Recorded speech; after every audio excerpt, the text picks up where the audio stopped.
Welcome, class. Today, we're going to look at a time period where you see an increase in the number of monarchs and monarchies throughout four of the major world powers at the time, three of them being in Europe and the other one being Russia. But first, I'm going to tell you how to organize and set up your foldable so that you can successfully take notes today. So, take your sheet of paper that you're going to complete your foldable on. Again, it can be printer paper, construction paper, notebook paper, whatever you want it to be. You're going to take these outsides and you're going to fold them so that they meet in the middle. So fold them so they meet in the middle. It doesn't have to be perfect. I can promise you that mine will not be, but it will be close. All right. And so then you should have something that looks like this, right? Now you're going to cut across here, stopping at the end, and then cut across here so that you have four flaps that open in each of the four spots. The front of your foldable will look like this. You will put the title of the foldable, which is Age of Monarchs, in the front, and then the four countries that we're going to look at: Spain, France, England, and Russia. And what I want you to do on the front is I want you to draw the flags of these four countries on the front, because we need to start being able to identify certain flags with certain countries. So I want you to draw the flags of the four countries on the front. The inside of the foldable is where our notes are going to go. And so today we're going to start our notes with Spain.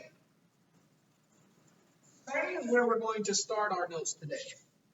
So inside of the Spain flap, where these notes will go. All right, and you can do this however you want. But so in Spain, their probably most powerful monarch at the time is Philip II.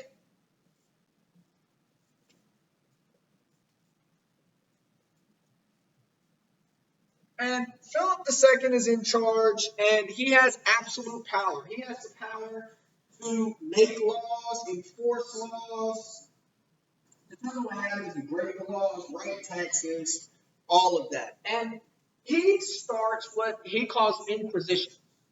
And these inquisitions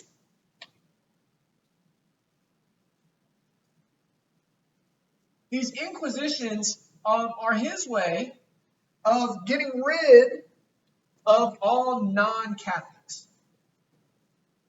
So he leads these inquisitions, and this leads to his pro-Catholic style of government.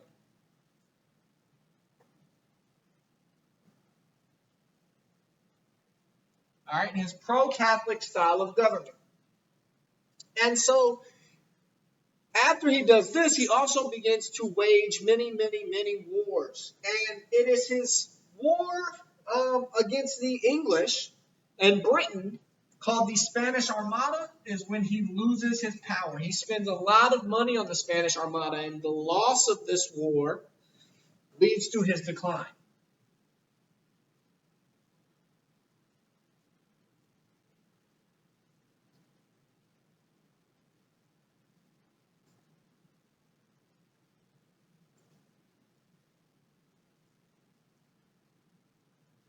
Spanish Armada.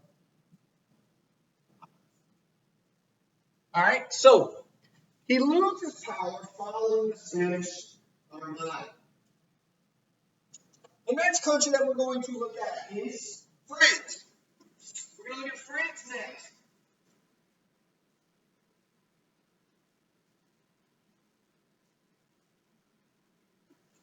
All right, and France, in the Age of Monarchs, is led by Louis XIII.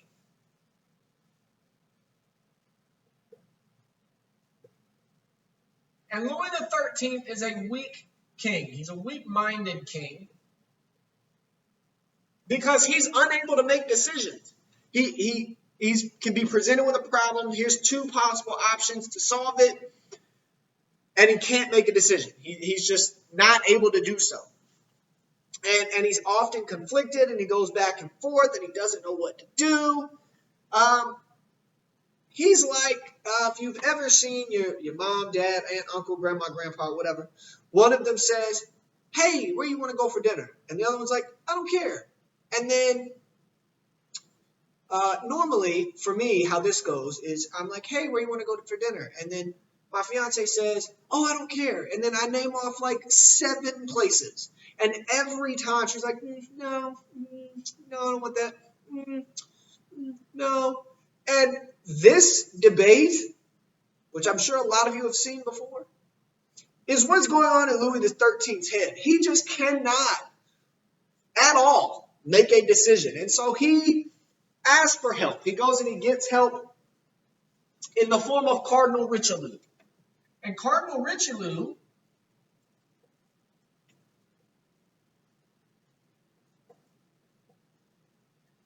kind of brings power to the religious circles, specifically the Catholic Church, within France, because everyone quickly realizes that really Cardinal Richelieu is the one that is making decisions. Well, Louis XIII dies. Louis XIV is the next person to become King of France. And Louis XIV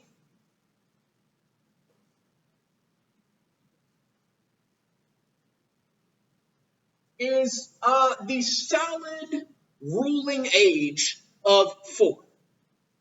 He is 4 years old when he becomes king. And so obviously he is not going to be able to successfully rule at the age of 4. So Cardinal Richelieu's replacement, Cardinal Mazarin,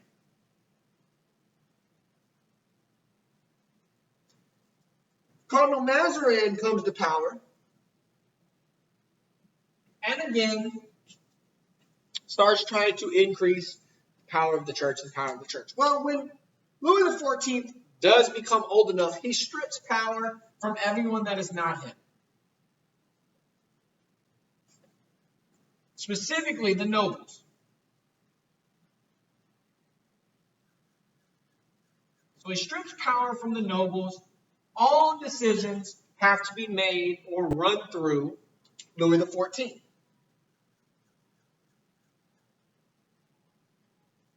He's making all the ruling decisions.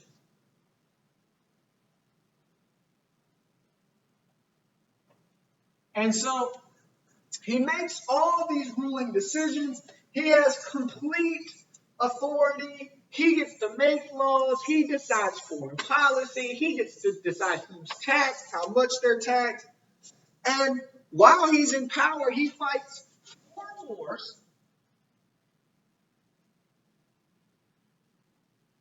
and builds the largest palace to date in Versailles. And what happens is that the combination of these 4 wars he gets involved with and the palace at Versailles, when he dies, leaves France in lots and lots and lots of debt. And what I forgot to mention is that he refers to himself as the Sun King.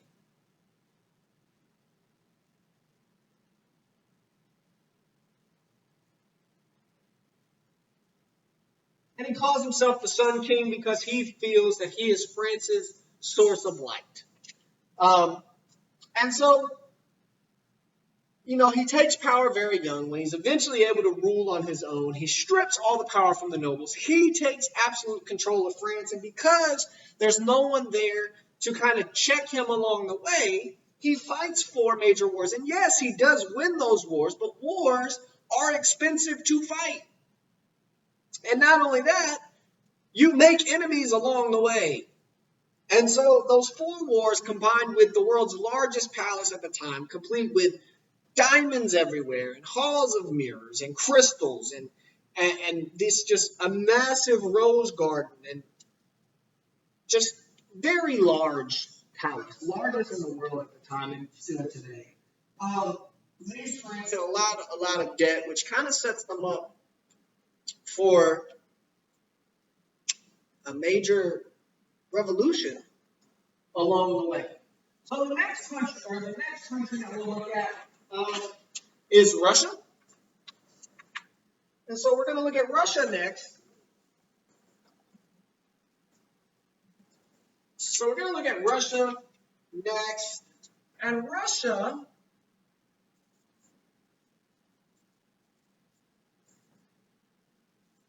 joins the age of monarchies being led by Peter the Great. But their monarchs were not called monarchs. Their monarchs were called czars.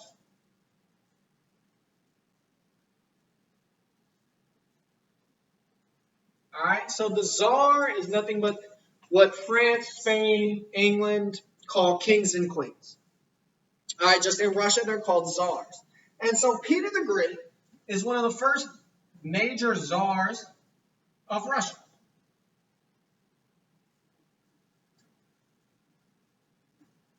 And Peter the Great had a fascination with Europe. He actually wanted Russia to be more like Europe. And he wanted to be like Europe.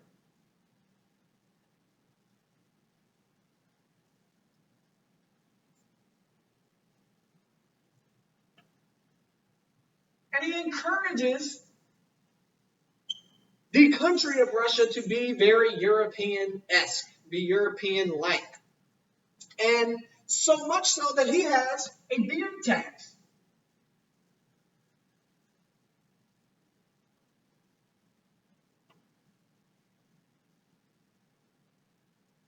What? Yes, if you wanted to have a beard, you had to pay extra taxes to have that beard. That is how much he wanted Russia to be like the Europeans. Beards and facial hair were not a thing in Europe. And so he wanted Russia to get rid of their beards and their facial hair so that they could, again, be more European-like or European-esque. And so he charges these beard tax. He wants to be like Europe. And the decisions that he's making are very European-like decisions. He gets so big and he's so liked that they build a city for him called St. Petersburg. And he actually helps Russia to expand and gain more land through a strong navy.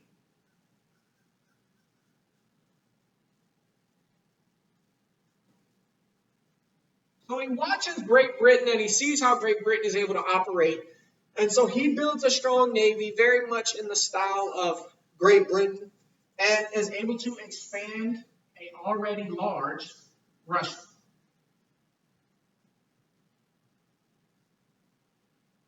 All right. So he's able to expand Russia, make Russia even bigger. And then the next major czar, major monarch in Russia is Catherine the Great.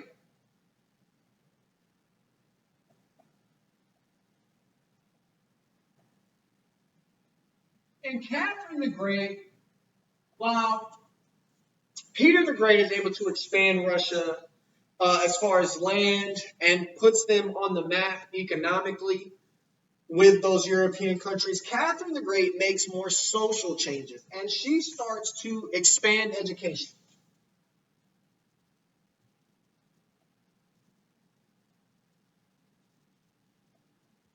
She expands education, and then she makes changes to the ways of farming. She modernizes farming in Russia.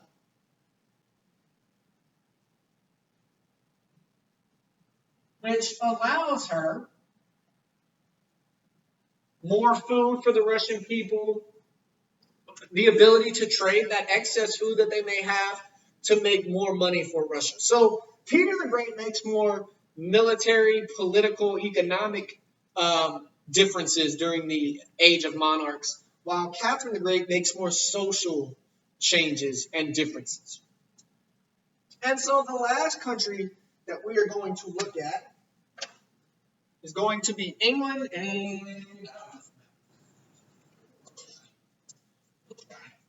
the last country that we're going to look at is England. Now, England has a lot going on.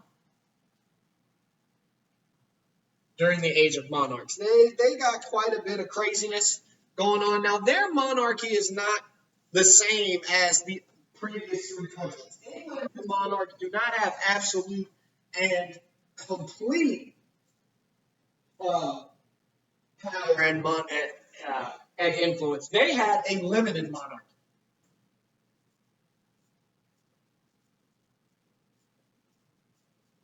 And it's a limited monarchy because the kings and queens of England have to share their power with the parliament.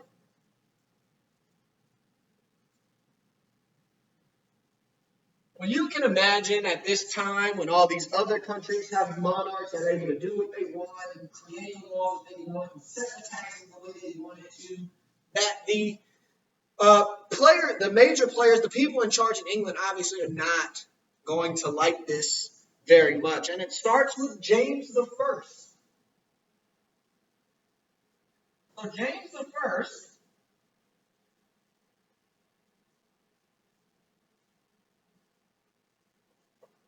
completely ignores the parliament.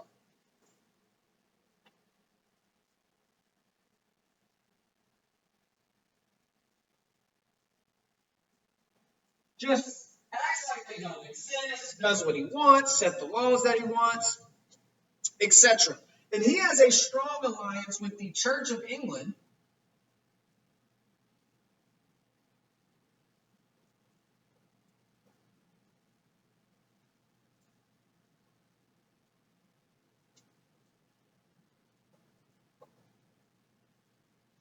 And this kind of angers the parliament. The parliament believed and wants there to be a separation between church and government. Because, mind you, we're coming out of the Reformation where the involvement of church within the government actually leads to the Church of England. We researched King Henry VIII. He develops the Church of England.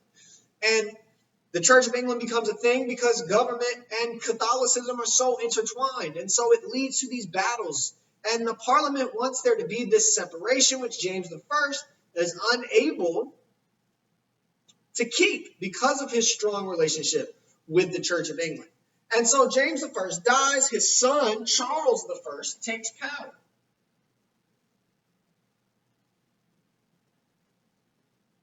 So when Charles I comes to power, and he dislikes Parliament even more than his dad does. So much so that he disbands it, gets rid of Parliament.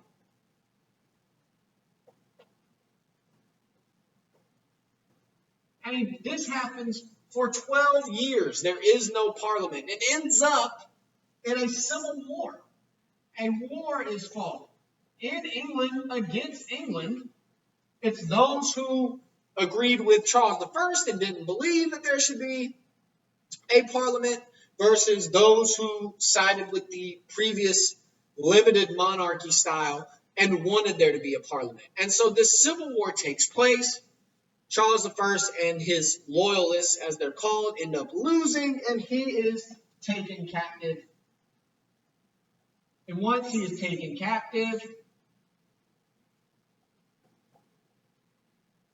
that is kind of the end, not kind of the end, that is the end of his reign. So I'm going to come over here and continue because I'm running out of board space.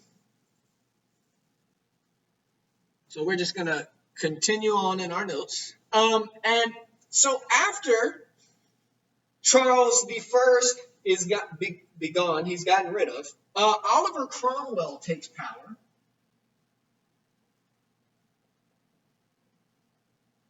And Cromwell it becomes important and prominent because of that civil war. He was one of the major generals and people that fought for Parliament should be a part of the government. We should have a limited monarchy. The king shouldn't be. But once Cromwell gains power, people that disagree with him, he starts kicking out of Parliament. And he starts filling Parliament with only individuals that will agree with what he wants. And they know that once they're in this position of power, that the first time they disagree with Mr. Cromwell, they will be removed from Parliament. And so He sets up what he calls the Commonwealth. He establishes the Commonwealth.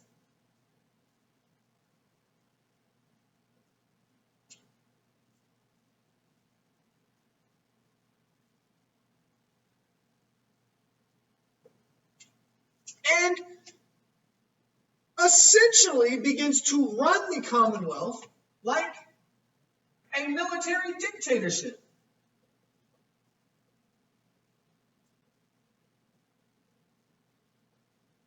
He becomes a military dictator, which is ironic because he allows Parliament to exist, but essentially strips all of their powers. Because once you disagree with him, you are no longer a member of Parliament. And so him running England like a military dictator is ironic because that's one of the things he fought for. He fought for this limited democracy. Oliver Cromwell himself ends up being a dictator. Now, the rise of dictators throughout Europe causes some problems. It leads to two major revolutions, one being the American Revolution, the other being the French Revolution. Our next unit is the French Revolution. You're going where I will touch a little bit on the American Revolution, but you are going to do a reading on the American Revolution. So be sure that you pay careful attention to that. Reach out to me if you have any questions. As always, you have a great day.